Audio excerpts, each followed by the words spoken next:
we're finally getting into the PAD portion of the show. And tell us a little bit about your symptoms and kind of how the workup was started, and ultimately, what has transpired over the last, year and a half or so. Okay. Well, I was having trouble walking, standing. It hurt. And I actually got a couple of sores on my foot that just wouldn't heal. And Pam, through her Dr. Google, kind of knew that it was PAD, but she went to my cardiologist with my symptoms and everything, and he was like, "Man, it sure sounds like it." So got an ultrasound and all that, and sure enough, it was. And he did some angios to keep the blood flowing to my feet. But that sore, while I was getting the kidney, that sore and having the immunosuppressant medications, it kind of exacerbated that sore. Kind of sped it up. It sped it up like a whole lot. Yeah. And we were in Dallas at the time that I was supposed to go back to my cardiologist to have more angioplasty to get more blood to try to heal that wound. Well, it didn't happen. And we were still staying in Dallas because we had to stay in Dallas 3 months away from the kids and everybody for the kidney checkups. So they sent me over to a podiatrist, and it had gotten so bad, it was no other choice but to amputate it. But before they amputated, they had to make sure it was enough blood flow to it. Mm-hmm. So I saw a vascular surgeon there, Dr. Ike, and he got enough blood flow to where they were confident that that wound would heal. And it did. We ended up coming back to Shreveport and reuniting with the family. But I had a callus that wouldn't heal, kind of like on the bottom of my foot.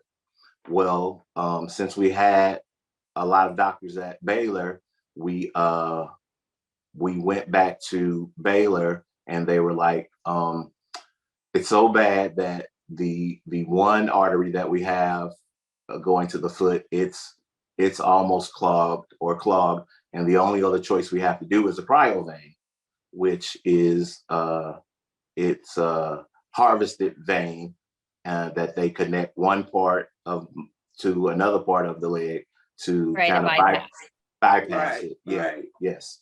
So they did that, and it was working fine. Left, continued to heal. Still had staples in, and one night or one morning, I told Pam something's wrong with my leg. Like, it feels kind of wet. And she looked at it, and it was bleeding. Pulled back the covers everywhere. And he was bleeding out. Yes. Yes. So I immediately, my oldest daughter, I called her, told her to grab me some towels, grab some big towels. While holding pressure down on it, I called 911. With God's help, I dialed 911 with the other hand and told them the situation. And fast forward, we were taken to a local hospital here, but eventually they sent us back to Baylor because they didn't want to have anything to do with it. Really, basically, they didn't want to touch it because they didn't perform the surgery. Yes. So we ended up back at Baylor. They tell us, the bleeding has stopped. We're going to watch you overnight because this was a Friday, and we'll check on you Monday. Well, that night, the bleeding happened again, and it was profuse. And Pam took pictures of it because the doctor wasn't in there and the nurses couldn't describe it. So when the doctor came back in, he said, it's probably just the hematoma that was finishing bleeding, and we'll look at it Monday. And Pam was I showed him the pictures. I'm like, this is not. Well, this is at the incision? The incision of the bypass? The incision, yes. Well, mind you, the incision goes from his knee all the way down to the top part of his foot, ankle on the inside of his leg. So that's a pretty long incision. Yes. Okay. So when she showed the doctors those pictures, he was like, look like we're going to have to call in a surgical staff, and we're going to have to do surgery on a Saturday. And they did. find out it was infected. So they took the vein out, washed it out, and kind of stitched me back up. And now you lost your bypass. yeah, I lost my bypass. Yes. The doctors always told me that that was my last. That was his last Hail Mary. So he said if that failed, then the only other option we had was amputation at that point. Yes. So through Saturday, Sunday, Monday, I didn't have blood flow to my leg. And that Monday, the doctor came back in and saw us, and he explained, you know, what he told us the last time. And he was like, the sooner the better that we get this amputation, that he was scheduling the OR for that Tuesday. And that was So that. We're talking an amputation below the knee? Above the knee. Above the knee. So what's going through your mind? Like, were you saying hell no? Or are you saying no, I resigned myself to, I'm gonna have to take care of my kids. He was preparing for an amputation with one leg. While I'm over there praying, and remembered my guardian angel, Kim, and was like, well, let me just text Kim and see what her opinion is on all of this. Well, so how did you know about this said guardian angel? Well, because we are part of the PAD Facebook page.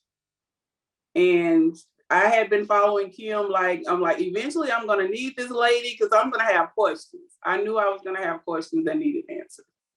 Yeah.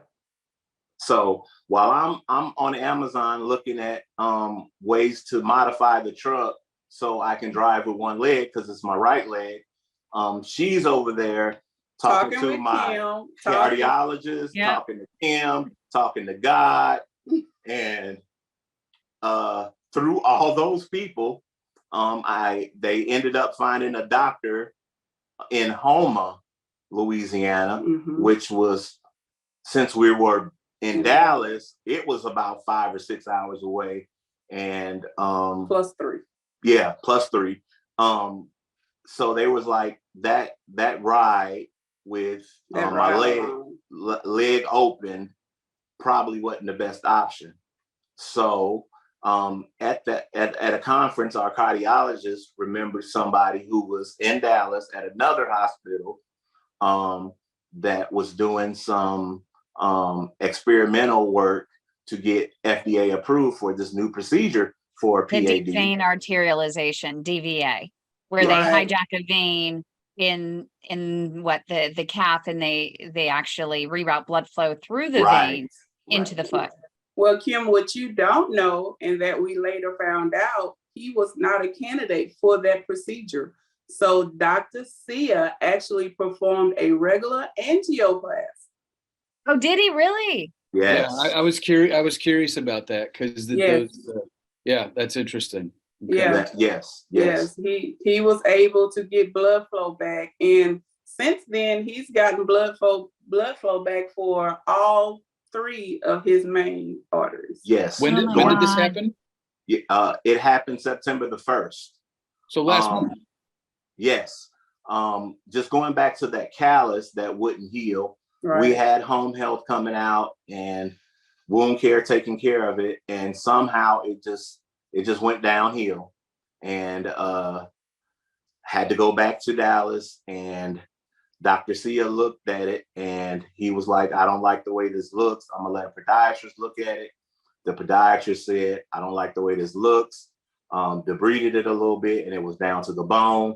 And he said, when we see this is almost always an infection, and we're gonna have to amputate. And before we amputate, we have to make sure that we have enough blood flow to get this to heal. Well, Dr. Sia, what you don't know about him, he's very frank. And when we saw him after the surgery, the first intervention that he did after the cryovein, when he told us he did a regular angioplasty, he came in and he said a few words, and he was like, we're married now. Yeah. We're together, me and you. And I'm not saying that this is the only thing we're gonna ever have to do, because I believe we're gonna have to have tune-ups like every 3 months or 6 months or whatever. He's like, I'm not comfortable releasing you to your local doctors. I want to see you. So he was called to get the blood flow back to my foot to heal the soon to be amputated pinky toe. And he went in there, and apparently he just tried and he got like all of the blood flow back. So I'm healing with 3 arteries opened in my foot. It's healing well. I'm in a walking boot, can put pressure on it. He said I can drive. The key word, he's walking. I'm walking. Exactly. Walking.